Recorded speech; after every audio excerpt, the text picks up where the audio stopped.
Government 2305, Introduction to Federal Government, Ideas, Rights, and Power, The Spirit of American Politics, Chapter 1, Introduction. After completing the lessons in this chapter, you will be able to understand the 4 key questions that guide the textbook.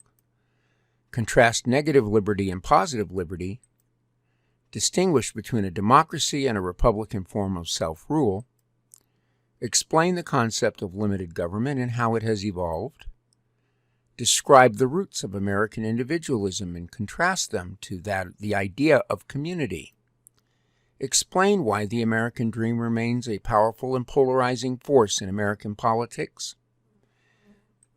contrast equality of opportunity with equality of outcome, describe how religion has played an enduring role in American politics and society, explain how the idea of diversity is exemplified by America as a mosaic of different groups, and assess how 8 ideas about government in America have helped shape politics, culture, and political institutions.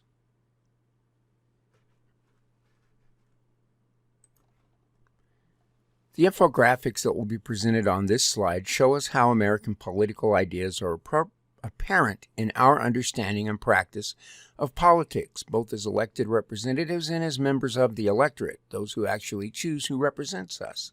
For instance, 10 is the number of times the word rights appears in the Declaration of Independence, yet 0 is the number of times the word rights appears in the original text of the Constitution, and 15 is the number of times the word rights appears in the 27 amendments to the Constitution, including the Bill of Rights itself.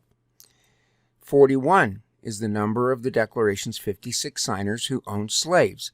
That means roughly 76% of the signers owned slaves, but signed a document calling for things such as freedom, liberty, and natural rights.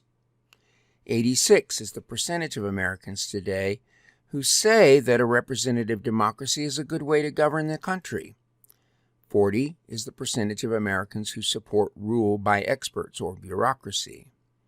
17 is the percentage of Americans who support rule by the military.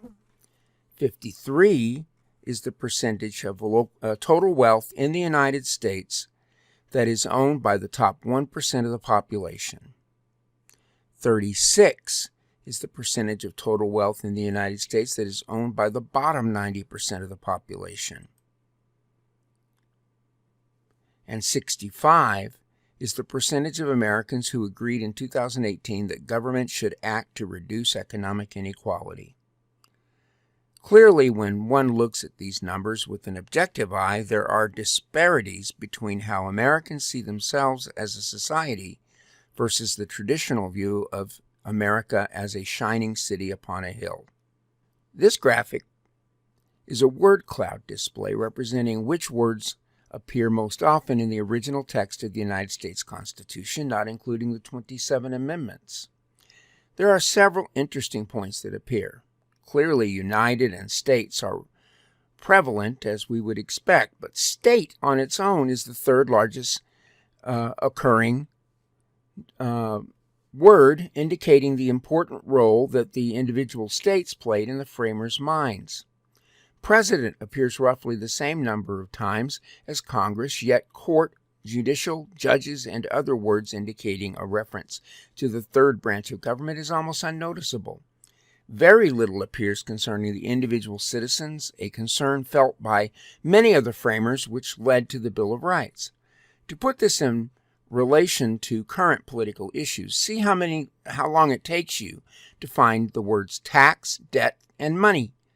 Why do you think there is such a disparity between what the framers put into the Declaration of Independence and the words and the Constitution and the words and ideas contained in the United States Constitution itself?